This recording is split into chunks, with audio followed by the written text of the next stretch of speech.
Alright, let's do the unboxing of the GE Digital HD video camera, model number DV1. Let's turn it to the side. Now you see that it has face detection, image stabilization, a 2.5 LCD screen, and it also takes 5.1 megapixel pictures. Oh, but we're not done.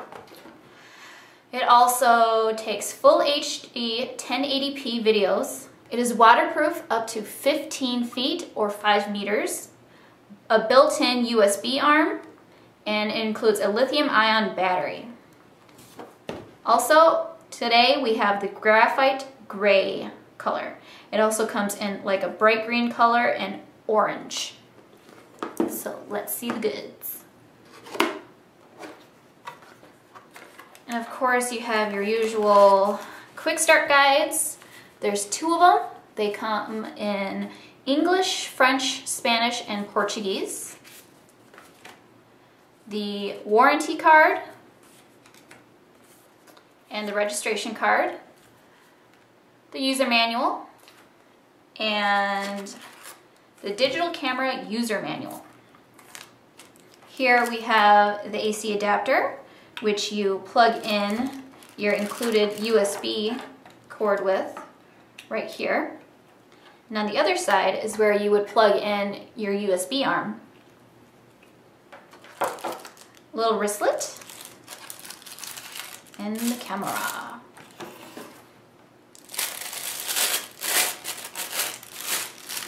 Like I said, it is graphite gray, and it says the things that I just told you about. Shockproof, that's something cool. You can drop it up to 5 feet.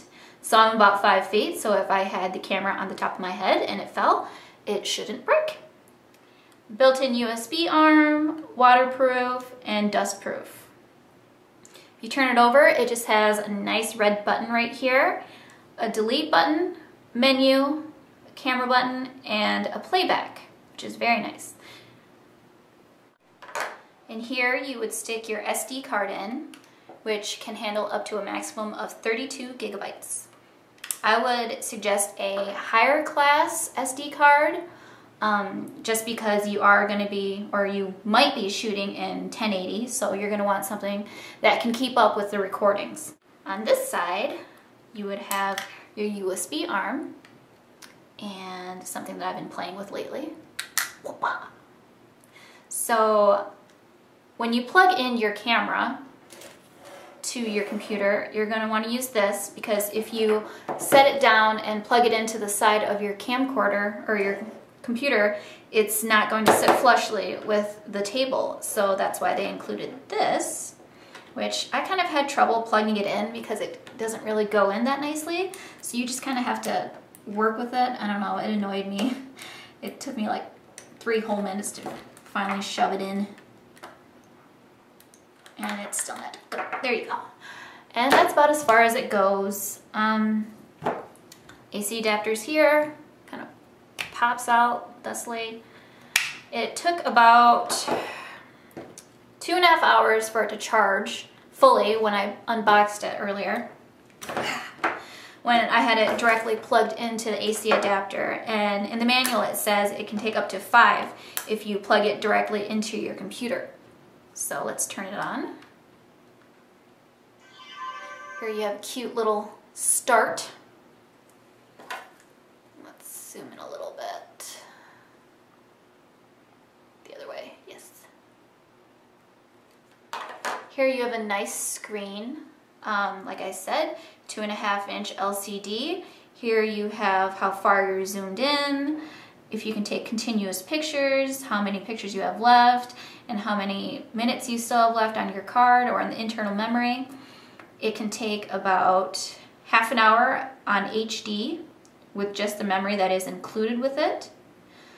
I believe that the reason why it has these little flaps and stuff over on the side of the camera is for the waterproofing, just in case, you know, you ever do drop it in the water or anything like that.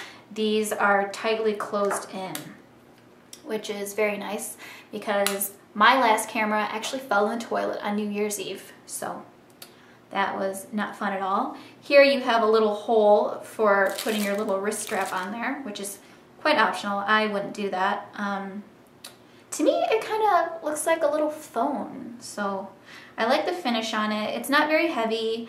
It's about a little bit under 1.5 pounds. So if you want to compare it with something, I would say this is my 3GS. Well, that's not, there. So it's a little bit smaller. It's pretty lightweight. It fits nicely into the back of your pockets and stuff.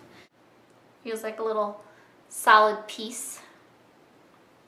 Nothing's really that flimsy on it. I don't know how sturdy these would be. They feel pretty good. I got this camera off of Amazon for about I would say $98. For the price, I would say it's pretty good. It takes pretty decent videos. I will have a link to that in the bottom bar. Other than that, I think it's a pretty decent camera. It has a little screw in just in case you want to put it in a tripod, which is nice. Next, I'm going to show you a couple of random clips that I took just testing out the camera, and we'll see if we like it or not.